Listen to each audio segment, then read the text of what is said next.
সবাই কেমন আছো? নিশ্চয়ই ভালো আছো। আমিও ভীষণ ভালো আছি। চলে এলাম একটা নতুন ভিডিও নিয়ে তোমাদের সামনে, একটা নতুন রেসিপি নিয়ে। তার আগে বলি, অনপরায় বলা থেকে তোমাদের সবাইকে স্বাগত জানিয়ে ভিডিওটা আমি এখান থেকেই শুরু করলাম। দেখো, সকাল সকাল চা বিস্কুট নিয়ে চলে এসেছি তোমাদের সামনে। চাটা খেয়েই আমি রান্নাটা শুরু করব। দেখো, আমি আজকে কি রান্না করব বলো তো? ওলের ডাগার রেসিপি তোমাদের সঙ্গে শেয়ার করব। দেখো, ওলের ডাগাগুলো আমি কেটে নিয়েছি, আর ওর মধ্যে দেব কাঁঠালের বীজ আর ডুমু ডুমু করে আলু কেটে নিয়েছি। তারপরে দেখো, আমি কাঁঠালের বীজ আর ওলের ডাগাটা একবারে কলে নিয়ে এসেছি, ধুয়ে পরিষ্কার করে নেব। তার আগে দেখো, ভাতটা বসিয়ে দেব, চালটাও ধুয়ে নিচ্ছি সেই সাথে। আমি দেখো, চালটা ধোয়া হয়ে গেলে তারপরে আমি ওলের ডাগাগুলো ওই একই হাতে ওলের ডাগাগুলো আমি ধুয়ে নিয়ে আসব।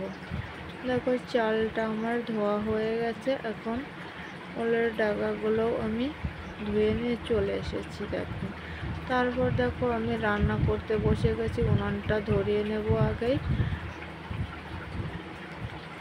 উনানটা আমার ধরানো হয়ে গেছে পাটকাঠি দিয়ে। তারপর দেখো, আমি কড়াইটা গরম করতে বসিয়ে দিয়েছি, আর ভাতটা বসিয়ে দিয়েছি ওই সাইডে। চালটাও আমি হাঁড়িতে দিয়ে দিলাম। জলটা আমার হালকা গরম হয়ে গেছে। তারপর দেখো, কড়াইটাও আমার গরম হয়ে গেছে। এখন আমি কড়াইতে মাছটা ভেজে নেব। আমি ওলের ডাগার তরকারিটা করব, ইলিশ মাছ দিয়ে রান্না করব। দেখো, আগে থেকে মাছগুলো আমার ভাজা রয়েছে। তারপর আমি হালকা করে একটু লাল লাল করে ভেজে নেব। দেখো, মাছগুলো আমার ভাজা হয়ে গেলে আমি এই যে মাছগুলো এপাশ ওপাশ করে হালকা করে ভেজে নেব। বেশি ভাজা লাগবে না, কারণ আগে থেকে মাছগুলো আমার ভেজে রেখেছি। দেখো, ভাজা হয়ে গেছে, মাছগুলো আমি তুলে নিচ্ছি। মাছগুলো তুলে নেওয়া হয়ে গেছে। আর দেখো, বাড়তি যে তেল রয়েছে ওটাই আমি আলু আর কাঁঠালের আটিটা ভালোভাবে ভেজে নেব। কাঁঠালের বীজটা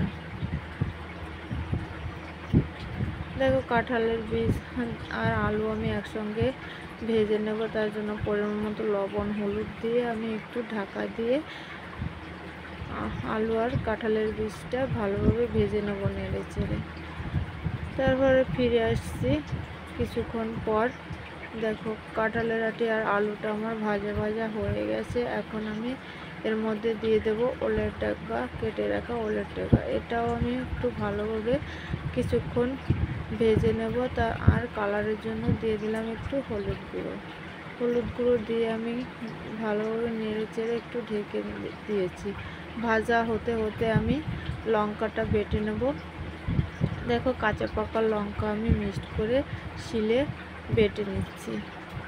আমি এটা 2 সম্বরাতে রান্না করব। 2 সম্বরা দিয়েই রান্না করে, তার কোনো ঝামেলা ছাড়াই, কোনো মশলা ছাড়াই আমি একদম সিম্পলভাবে তোমাদের ঘরোয়া বাঙালি পদ্ধতিতে আমি রেসিপিটা দেখাবো। দেখো, আমি শুধু একটু কাঁচা জিরা আর একটু আদা দিয়ে আমি এই মশলাটা ইউজ করব। আমি যখন তরকারিটা নামিয়ে নেব তখন এই আদা আর জিরেটা একটু তেলের উপর দিয়ে ভালোভাবে ভাজা ভাজা করে তারপর তরকারিটা দিয়ে দেবো। এটা এইভাবে রান্না করলে খুব টেস্টি হয়। দেখো, আমার লঙ্কা আর আদা জিরেটা বাটা হয়ে গেছে। এখন আমি এই যে তরকারিতে জল দিয়ে দিলাম পরিমাণ মতো, আর পলকটাও উঠে গেছে। আমি লঙ্কা বাটাটা তরকারির মধ্যে অ্যাড করে দিলাম। তারপরে দেখো, আমি মাছ দিয়ে তরকারিটা নামিয়ে ফোড়ন দেবো। তরকারিটা আমি নামিয়ে নিয়েছি। এখন আমি সাদা তেল দিয়ে দিলাম, আর সম্বরায় আমি দেব গোটা ধনে আর গোটা জিরে। এটা দিয়েও আমি একটা মশলা তৈরি করে নেব। ভাজা ভাজা হয়ে গেলে জিরে আর ধনেটা আমি তুলে নেব। আর তারপর বেটে রাখা যে আদা জিরে আর 2-4 কোয়া রসুন থেতো করে আর একটা তেজপাতা দিয়ে আমি ফোড়নে দিয়ে একটু ভালোভাবে ভাজা ভাজা করে নেব।